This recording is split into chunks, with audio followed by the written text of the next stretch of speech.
Hello students, welcome to my channel Sync Physics with Suraj. I am Suraj, your physics guide through your whole journey of class 11, 12, NEET and IIT JEE examination. So आज की इस video में मैं लेके आया हूँ आपके लिए चैप्टर नंबर 10 और इसके क्वेश्चंस काफी कम है, 6 क्वेश्चंस ही है ओनली। और हम इन 6 क्वेश्चंस को एक ही वीडियो में खत्म कर देंगे और साथ साथ में है ना आपका टाइम वेस्ट किए बिना इन क्वेश्चंस को जितना जल्दी हो सके सॉल्व करेंगे।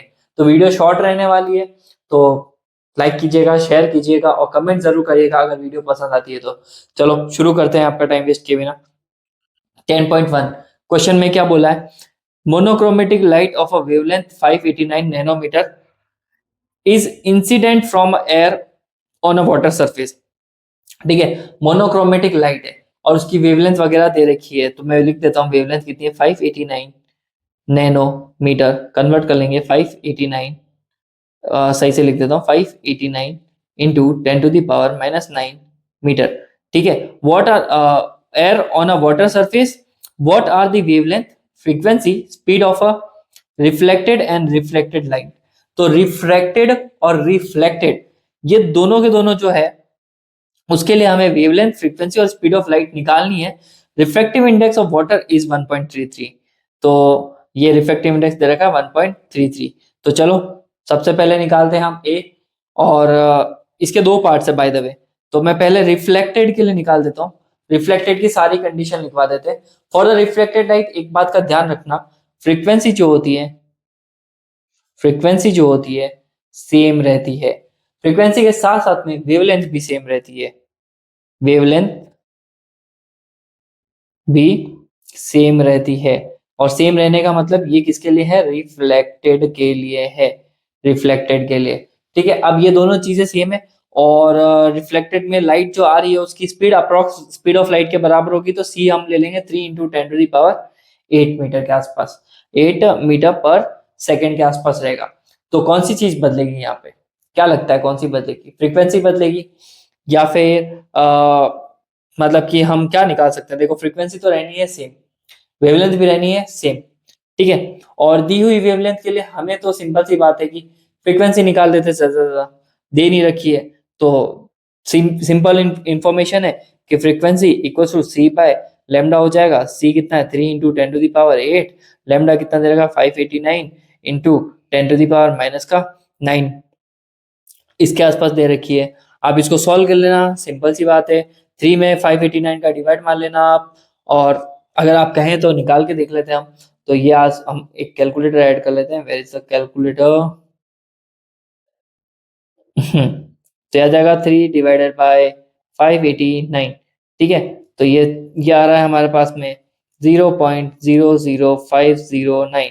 और यह पावर्स देखो 8 और 9 17 हो जाएगा, ये 17 के आसपास रहेगा। मैं इसको ज्यादा सिंप्लीफाई कर सकता हूँ, 5.09 into 10⁻17 14 hertz.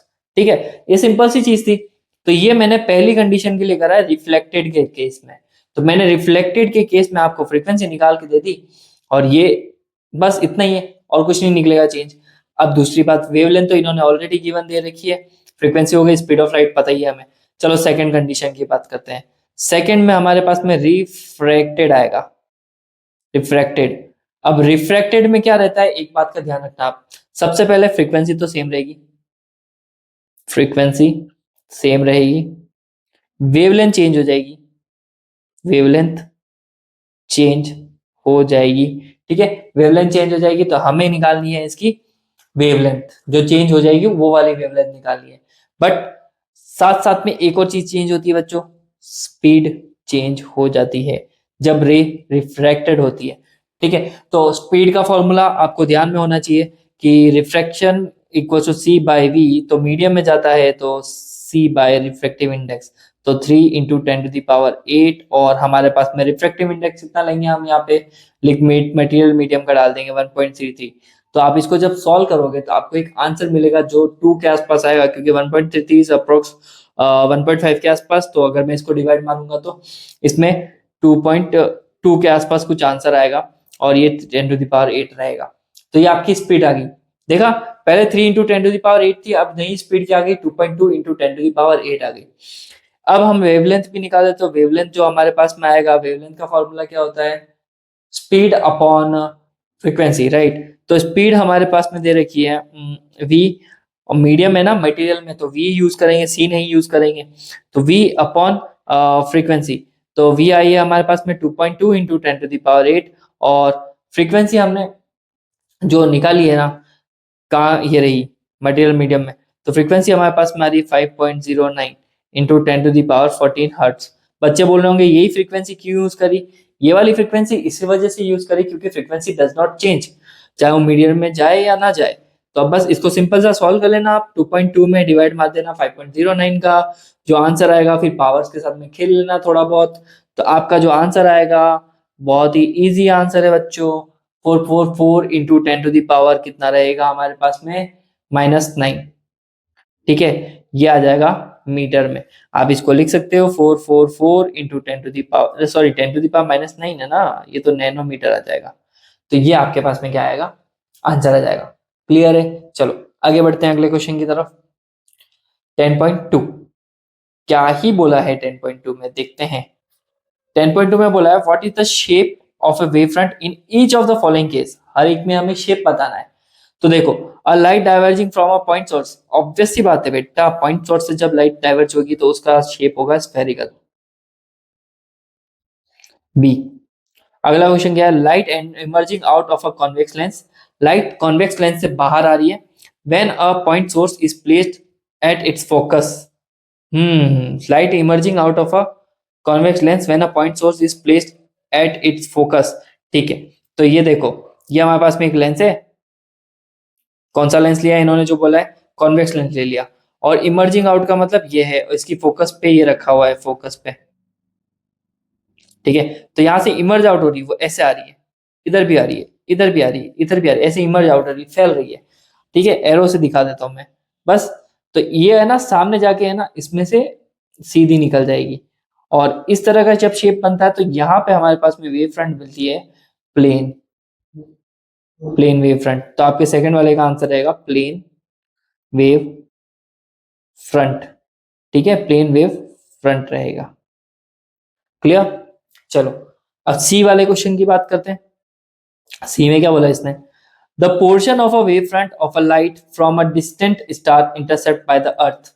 Okay, the portion of a wave front, ये कोई स्टार से वेव फ्रंट आ रही है, डिस्टेंट स्टार से, इंटरसेप्ट बाय द अर्थ, अब अर्थ बीच में आ गई, तो कौन सी वेव फ्रंट होगी। तो देखो, इनफाइनाइट सोर्स से जब भी ना लाइट आती है तो उसमें हमेशा प्लेन वेव फ्रंट ही होगी, तो सी का आंसर भी क्या आएगा, प्लेन वेव फ्रंट। ठीक है, इसमें भी प्लेन वेव फ्रंट आएगी। क्लियर है, अगले क्वेश्चन की तरफ बढ़ते हैं आप। तो अब क्वेश्चन आ रहा है हमारे पास में बच्चों, क्वेश्चन है 10.3। क्या बोला है 10.3 में, ए और बी दो क्वेश्चन पूछे इसमें। By the way, the refractive index of a glass is 1.5।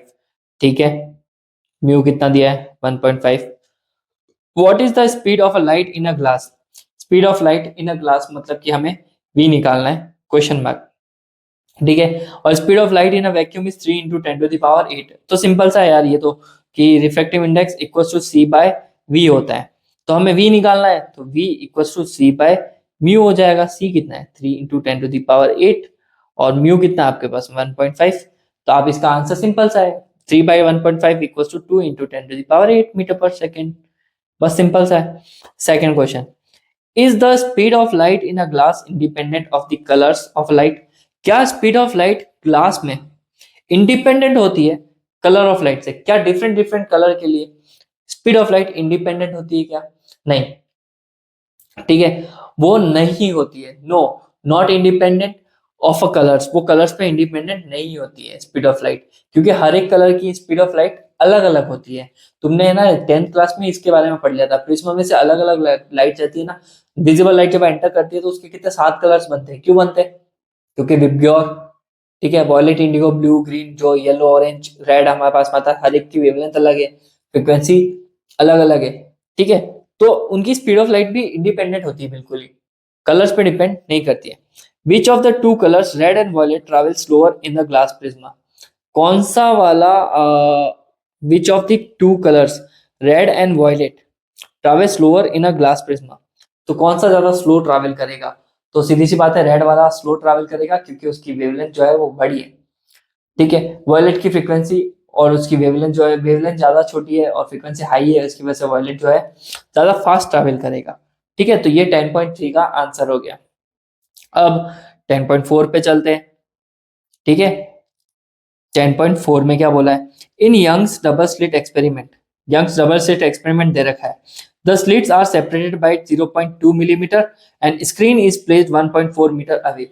तो हमें क्या क्या इंफॉर्मेशन दे रखी है, तो सबसे पहले डी डिस्टेंस, जो स्लिट्स आर सेपरेशन, स्लिट्स की डिस्टेंस दे रखी है 0.28 मिलीमीटर। ठीक है, जिसको स्मॉल डी से डिनोट करते हैं हम।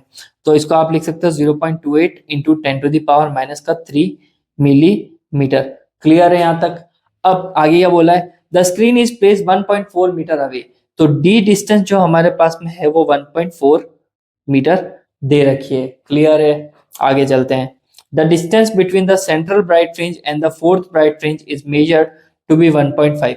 तो सेंट्रल ब्राइट फ्रिंज और फोर्थ ब्राइट फ्रिंज के बीच की जो डिस्टेंस दे रखी है, जैसे कि x4 की बात करूं, चौथे नंबर की है ना, तो वो दे रखी है हमारे को 1.2 सेंटीमीटर। मैं इसको लिख दूंगा 1.2 इंटू 10⁻²2 मीटर लिख देंगे।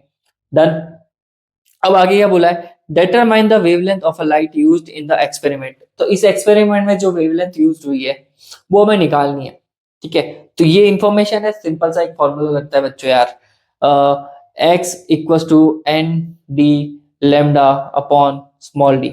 ये फॉर्मूला आपको देखना है, यंग डबल स्लिट एक्सपेरिमेंट के अंदर ये हमारे पास में फॉर्मूला होता है। हमें चाहिए लेमडा, तो लेमडा हो जाएगा lambda equals to X D divided by N D. X की वैल्यू कितनी दी है 1.2 इंटू 10⁻²। डी कितना दिया है 0.28 इंटू 10⁻³ और एन कितना दिया है हमारे को, फोर्थ है ना, फोर्थ आएगा, फोर्थ ब्राइट रेंज, तो एन फोर्थ। और यहाँ पे हमारे पास में डी कितना दे रखा है 1.4 मीटर के आसपास दे रखा है। You have to solve. देखो सॉल्व करने का सिंपल तरीका, 1.2 को 0.2 से 8 से मल्टीप्लाई कर दो, 4 इंटू 1.4 कर दो और बस पावर्स को साथ में ले लो। अब इतना तो तुम कर ही सकते हो ना कि 1.2 को मल्टीप्लाई करके इसको इसमें डिवाइड मारना है और पावर्स को सबको एक साथ ही खेलना है। ठीक है, तो ये आपको थोड़ा सा ध्यान रखना पड़ेगा। तो आंसर इसका आ रहा है 6 इंटू 10⁻⁻⁷। ठीक है, अब मुझे करना है यहाँ पे 10⁻⁻⁷। अगर मैं इसको एंगस्ट्रॉम में बदलूंगा तो ये हो जाएगा हमारे पास में, देखो मैं अगर इसको 1000 से मल्टीप्लाई और 1000 से डिवाइड करूं तो ये कुछ ऐसा होगा, 6000 इंटू 10⁻⁻10, तो ये हो गया ना 6000 एंगस्ट्रॉम।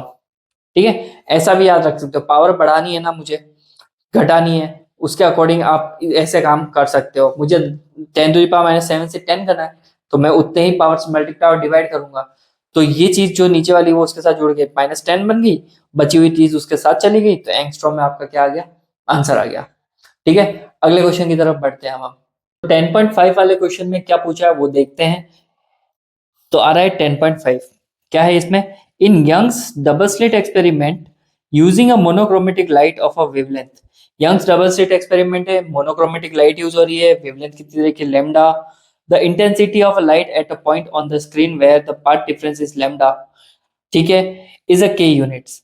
जो इंटेंसिटी दे रखी है किसी पाथ डिफरेंस के लिए, ठीक है, लैम्डा पाथ डिफरेंस दे रखा है, उसकी इंटेंसिटी के यूनिट्स में दे रखी है। What is the intensity of a light, intensity of light कितनी होगी at the point where the path difference λ/3। तो एक लैम्डा वेवलेंथ दे रखी है, तो उस पर इंटेंसिटी की वैल्यू के यूनिट्स में दी है, और यही इंटेंसिटी क्या होगी अगर पाथ डिफरेंस λ/3 हो जाए। ठीक है, तो सबसे पहले आपने को इंटेंसिटी का फॉर्मूला लिखना है, which is I equals to I1 plus I2 plus 2 under root I1 I2 cos five. ये आपने देखा ही है। ठीक है, तो यहाँ पे हमारे पास में young double slit monochromatic light है, मोनोक्रोमेटिक लाइट के केस में क्या होगी, हमारी इंटेंसिटी सेम है। तो मैं एक काम करता हूँ, I1 I2 इनको क्या मान लेता हूँ, एक नई इंटेंसिटी I0 डिस्क्राइब कर लेते हैं हम, मोनोक्रोमेटिक की कंडीशन में हो रहा है। ठीक है, तो मैं यहाँ पे इस फॉर्मूले ऊपर वाले फॉर्मूले में वैल्यू डालूंगा, तो I इक्वल टू क्या हो जाएगा हमारे पास में, I0 to I0 cos five, ये हो गया 2I0 plus 2I0 cos five. Two I nought common आ जाएगा, 1 + cos 5 हमारे पास में आ गया। तो यहाँ से हमारे पास में इंटेंसिटी का एक फॉर्मूला आया। ठीक है, सॉरी, ठीक है, टू आई नॉट हमारे पास में कॉमन आ गया है और ये भी हमारे पास में हो गया है। ठीक है, तो यहाँ से आ गया। अब इंटेंसिटी निकालनी है हमें। ठीक है, तो यहाँ पे light of intensity at a point on the screen where the path difference is K units, what is the intensity of light point where the path difference is λ/3। तो आपने इंटेंसिटी का एक फॉर्मूला आई, इसको क्या लिख सकते हैं हम, 1 + cos थीटा को क्या लिख सकते हैं हम, लिख सकते हैं कि नहीं लिख सकते, 2 cos² थीटा/2 लिख सकते हैं कि नहीं लिख सकते, लिख सकते हैं। तो इसको मैं जैसे यहाँ पे लिखूंगा तो I = 2I0 × 2 cos² 5/2। इसको और सिंप्लीफाई करेंगे तो 4I0 cos² 5/2। तो ये इंटेंसिटी का एक नॉर्मल सा जनरल फॉर्मूला है। ठीक है, तो सबसे पहले हमें लेना है पाथ डिफरेंस कितना, लेमडा लेना है। ठीक है, तो पहली वाली कंडीशन जो क्वेश्चन में दी है कि पाथ डिफरेंस लेमडा दे रखा है, तो उसकी इंटेंसिटी के यूनिट्स दे रखी है। फिर दूसरे में देगा कि दूसरे में देगा what is the intensity of point जब पाथ डिफरेंस इतना दे रखा हो। तो देखो फर्स्ट कंडीशन लेते हैं अब यहाँ से, तो पाथ डिफरेंस को मैं पी ले लेता हूँ, लेमडा दे रखा, उस कंडीशन में फाई हमेरा जो होगा लेमडा के केस में, आपने अगर यंग्स डबल स्लिट एक्सपेरिमेंट पढ़ा हो, जब पाथ डिफरेंस लेमडा दे रखा हो तो हम क्या करते हैं, फाई को 2 पाई के बराबर रखते हैं। इन वैल्यूज को आप इंटेंसिटी के फॉर्मूला में डालो आप, तो ये आ रहा है I = 4। ठीक है, और I nought as it is ही रहेगा, cos² 2 पाई/2, पाई से पाई गया। cos की वैल्यू कितनी नहीं होती है, cos की वैल्यू 2 पाई, cos पाई की वैल्यू हमारे पास में होती है 1, -1। ठीक है, -1 होती है ना, cos 180। यस, तो ये हमारे पास में आ जाएगा -1, इसका स्क्वायर भी करना है तो ये हमारे पास में 4I0 के आसपास इसका आंसर आ रहा है। ठीक है, अब सेकंड कंडीशन में पाथ डिफरेंस हमारे को दे रखा है λ/3। ठीक है, अब λ/3 पाथ डिफरेंस दे रखा है तो ये हमारे पास में फाई की वैल्यू भी आ जाएगी 2 पाई/3। ठीक है, अब हमें ये 2 पाई/3 को और इसको λ/3 को हमें यहाँ पे डालना है, तो इंटेंसिटी हो जाएगी हमारे पास में 4I0 cos² 2 पाई/3/2।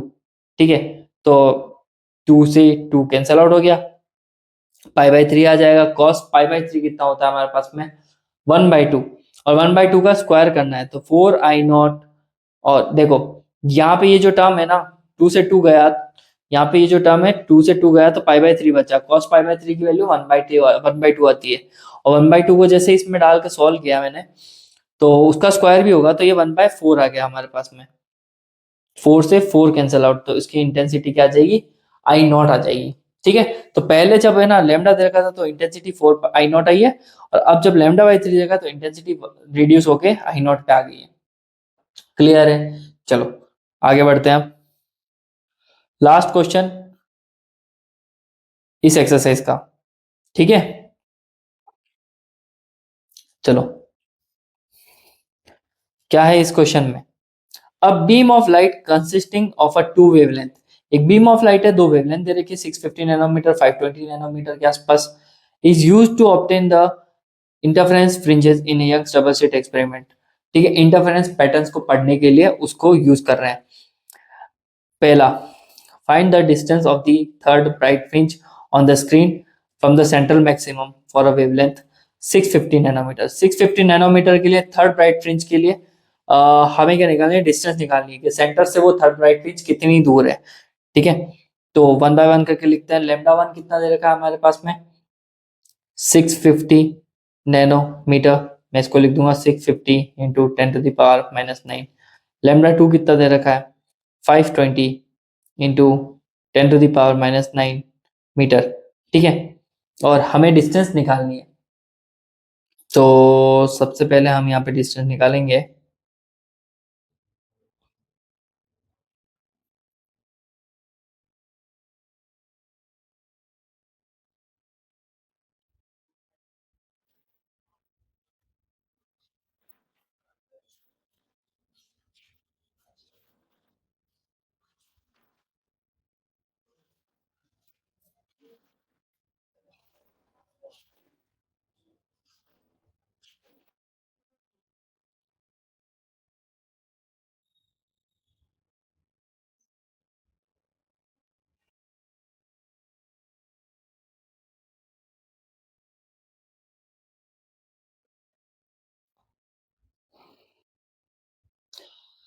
तो इस क्वेश्चन में मुझे एक मिस्टेक लग रही है। एक्चुअल मैंने जब क्वेश्चन लिया था तब मैंने यहाँ पे डिस्टेंस और स्लिट डिस्टेंस को यहाँ पे नहीं लिखा है। एक काम करते हैं, मैं बता देता हूँ स्लिट डिस्टेंस क्या है हमारी। तो यहाँ पे स्लिट डिस्टेंस दे रखी है इन्होंने, डी जो दे रखी है हमारी 2 मिलीमीटर के आसपास दे रखी है। 2 मिलीमीटर, जिसको मैं लिख दूंगा 2 × 10⁻³ और जो हमारे सेपरेशन डिस्टेंस है स्क्रीन और उसके बीच की, तो वो एक्चुअल में दे रखी है कितनी दे रखी थी, 120 सेंटीमीटर के आसपास। ठीक है, तो ये 1.2 मीटर के आसपास। एक्चुअल में मैंने इसको क्वेश्चन में जब स्क्रीनशॉट ले रहा हूँ, मैं ऐड कर रहा हूँ तो उस समय रह गए होंगे। तो ये इन्फॉर्मेशन है कि एक बीम ऑफ लाइट है, दो वेवलेंथ दे रखी है और इतना इतना दे रखा है, डिस्टेंस और स्लिट्स कितनी दे रखी है और स्क्रीन से डिस्टेंस 120 सेंटीमीटर दे रखी है। तो find the distance of third bright fringe. 650 metre से थर्ड ब्राइट फ्रिंज की हमें क्या निकालनी है, थर्ड ब्राइट फ्रिंज की डिस्टेंस निकालनी है। ठीक है, तो इसको निकालना बहुत ही सिंपल सा है। एक्स का फॉर्मूला क्या होता है, lambda n lambda d by small d. ठीक है, तो हमारे को पता है कि पहले वाले कंडीशन में थर्ड ब्राइट फ्रिंज कितना है क्या होगा। ठीक है, तो ये हो गया, एन की जगह 3 आ जाएगा, लेमडा आ जाएगा 650 इंटू 10⁻⁻⁹ डी जो है हमारे पास में 1.2 मीटर के आसपास और स्मॉल डी है वो 2 इंटू 10⁻⁻3। ये आपका होमवर्क रहेगा, इसको सॉल्व कर लेना बस। ठीक है, बस इतना ही है इसमें। आगे जो है वो वाला क्वेश्चन ज्यादा इंपॉर्टेंट है, ये रहे B. What is the least distance from the central maximum where the bright fringes due to the both the wavelength coincide? ये कहना चाह रहा है लीस्ट डिस्टेंस कितनी होगी सेंट्रल मैक्सिमम से, जहां पर ब्राइट फ्रिंजेस जो है due to the both wavelength, different different wavelength से एक दूसरे से कॉइंसाइड करेगी, है ना। दो वेवलेंथ सोर्सेज जब एक दूसरे की लाइट्स मिलेगी तो वो डिस्टेंस कहाँ होगी सेंट्रल ब्राइट फ्रिंज से, वो निकालो। ठीक है, तो उस चीज का थोड़ा आप ध्यान रखना, उसके लिए फॉर्मूले थोड़े बदल जाते हैं। ठीक है, जो डिस्टेंस होगी एक्स, आप जो भी निकालना चाहते हो वो रहेगी n1 β1 मतलब फ्रिंज की विड्थ और इक्वल्स टू n2 β2 मतलब सेकंड फ्रिंज की विड्थ। आपको इसकी मदद से करना है। अब जो फ्रिंज विड्थ होती है उसका भी एक अलग फॉर्मूला होता है, वो होता है n1 d लेमडा अपॉन क्या होता है हमारे पास में d, पहली वाली। इसी तरह से वो दूसरा वाला भी हो जाएगा n2 d lambda two upon small D. ये उस कंडीशन में जब दो डिफरेंट डिफरेंट वेवलेंथ एक दूसरे से कोइंसाइड होगी, तो उस कंडीशन में डिस्टेंस को हम n1 β1 n2 β2 लिख सकते हैं, जहां पर बीटा फ्रिंज विड्थ है, n1 और n2 क्या है उनके नंबर्स है, कौन सी फ्रिंज से कहां तक के वो मिल रहे हैं। और क्या कह रहे हैं, डी और डी तो आपको ऑलरेडी पता है, तो मैंने यहाँ से लिख दिया उनको। अब यहाँ पे हमें डालनी है वैल्यूज। ठीक है, बट कुछ चीजें यहाँ पे कैंसिल आउट हो जाएगी, जैसे कि डी कॉमन है तो cancel out, small D common है तो वो भी कैंसिल आउट। तो n1 लेमडा 1 किसके बराबर आएगा, n2 लेमडा 2 के बराबर आएगा। और कॉन्साइडिंग की कंडीशन में एक चीज का ध्यान रखना, जो ब्राइट फ्रिंज होगी ना, ब्राइट फ्रिंज वो उस पॉइंट पे कॉन्साइड होगी एक्स डिस्टेंस पे, तो उसके लिए हमेशा फॉर्मूला आएगा n2 हमेशा किसके बराबर आएगा, n1 + 1 के। ये कंडीशन याद रखना, जब दो डिफरेंट वेवलेंथ एक दूसरे से क्या करेगी, कोइंसाइड, तो उस कंडीशन में n2 हमेशा n1 + 1 के बराबर रहेगा। और ये कंडीशन भी आप याद रखना फॉर्मूले की, कि n1 lambda 1 equals to n2 lambda 2 रहेगा। ठीक है, वैल्यूज को रखते हैं और सॉल्व करने की कोशिश करते हैं। तो मैं इस क्या कहते हैं, मैं इसको इक्वेशन 1 दे दूं और 2 दे दूं, तो 2 की वैल्यू को 1 में डालूंगा, तो n1 lambda 1 equals to n2 की जगह पे आप n1 + 1 करके लेमडा 2 लिख सकते हो। ठीक है, अब बाकी सारी वैल्यूज तो आपको पता ही है कि लेमडा 1 और लेमडा 2 कितना है और n1 कितना दे रखा है हमारे पास में। जो n1 दे रखा है, n1 कौन सा दे रखा है इसने, where is the least distance from the right fringe is both. I think इसमें एक मिस्टेक है, मैंने शायद इसमें एक n की वैल्यू भी नहीं लिखी है। वेट अ सेकेंड, इसमें हमारे पास में centre maximum fringe with maximum intervals,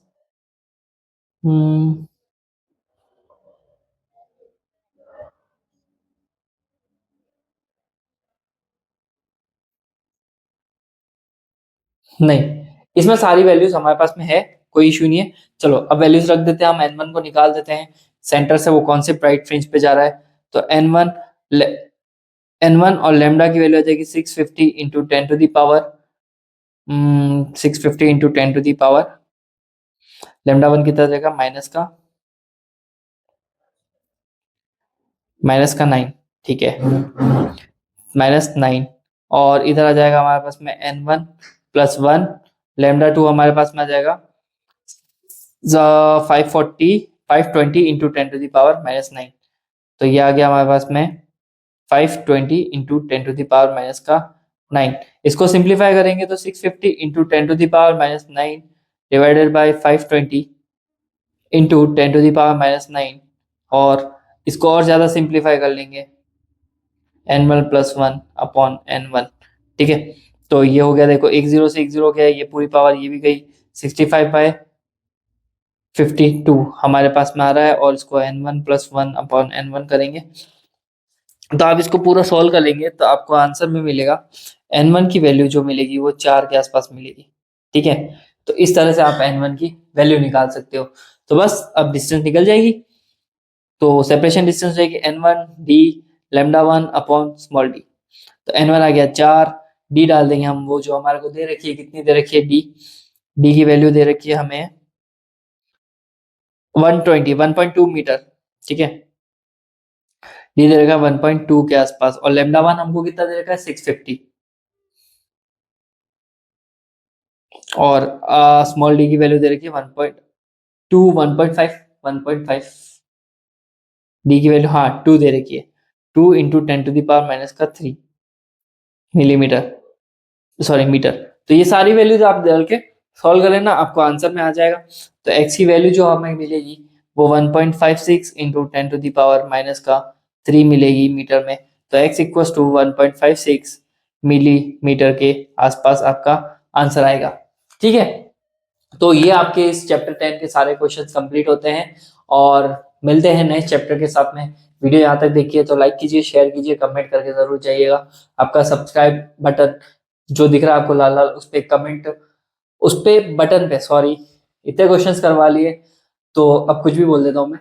तो जो रेड आइकन बेल बटन दे रखा है उस पे क्लिक कीजिए, सब्सक्राइब करके जाइए, लाइक कीजिए और कमेंट जरूर कीजिएगा, कोई डाउट वगैरह रहता है तो। मिलते हैं नए वीडियो में, तब तक